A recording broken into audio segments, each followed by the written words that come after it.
What up YouTube, this your boy Download back with another industry topic. Angela Simmons is releasing an hair extension line with a partnership with a company called Henchman. I believe that's how you pronounce it. I probably just fucked that up. And when I first heard this, I'm like, that's what's up. Because a lot of people don't realize that the hair market, Asian companies run that shit. And you know who buys up all of that shit? Black women. It's just like the rap game, man, where black people created it, but they do not profit off of. So I'm happy to see Angela Simmons actually creating something in that market, but I cannot be 100% sure on what this is, though. Because this company she's dealing with, they are an American company, which is A+, but pretty sure they would have said that they was a black-owned company if that's what they want. This deal that they have in place could be a 50-50 joint venture, or it could be she's just the face of this line. You do not know until they come out and say the shit. Truly, I can just hope that she's actually doing more instead of just being the face of this shit. Because truly, we need to support and create our own businesses, man, so we can get more money because these people are not supporting the black community. But next,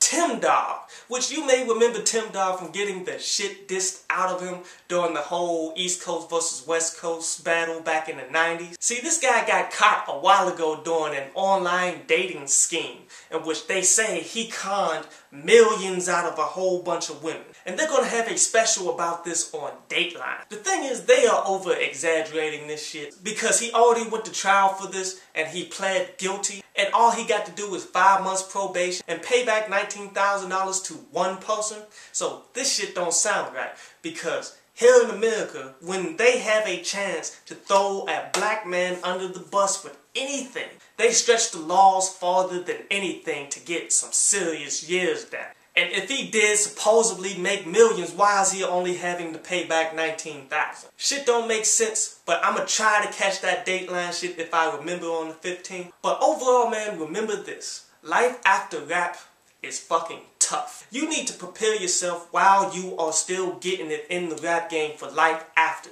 Because if you didn't make enough money to retire, then you're either going back to work, you're going to become a scam artist like this dude. A lot of people turn to selling drugs and shit. This is why it's fucking stupid to be blowing all your money from shows and shit on weed and all of that dumb shit. Because your career can come to an end a lot faster than you think. But next, Jimmy Henchman, as you all should have known by now, got convicted on all counts and he's going to jail for life. And this is the part of the crack game, the dope game that all these rappers don't want to say because they don't know it. They want to talk that shit like they switched over to rap to save themselves and shit, when the truth is they've been doing rap from the beginning. So all you up and coming kids, man, do not listen to what any of these rappers are saying about selling drugs, and do not let that fuck you up, because the end of the road is death or jail.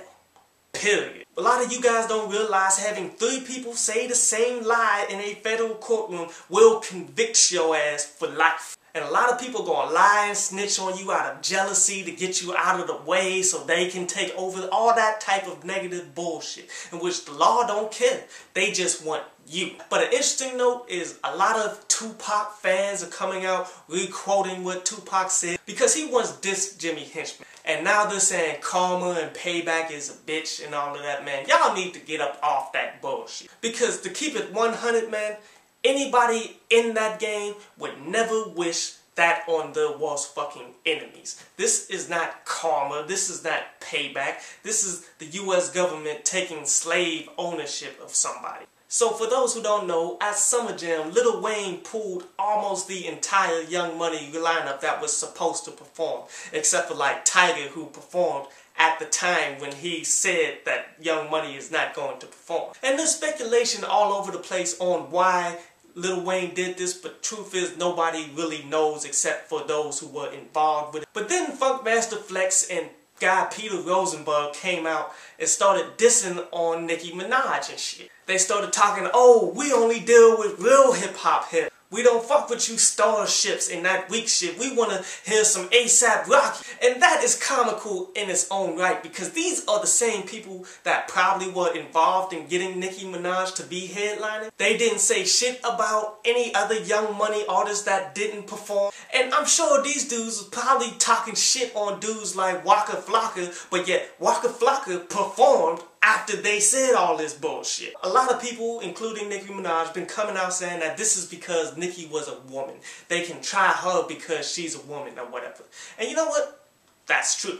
A lot of bitch-made dudes will try women because they ain't got the physical stature. Then Nicki Minaj went on the air on the Funkmaster Flex show, and Funk Flex just went out like a bitch-ass dude. I'm happy as hell Charlamagne came out and pointed this shit out. But then Nicki Minaj came out and said that she's going to do her own show in New York for free for all of her fans, and I applaud that because this shit happens all the time. Promoters and shit do a lot of shady shit behind the scenes and try to put all the blame on the artist. And they would always get away with the shit before, like Twitter and shit, where people could actually follow the artist and figure out exactly what the artist is saying and where they're coming from. And I'm really happy Young Money is standing up for themselves, man. That's what you have to do. You don't take no bullshit from these bitch-ass motherfuckers. But anyway, this was another industry topic.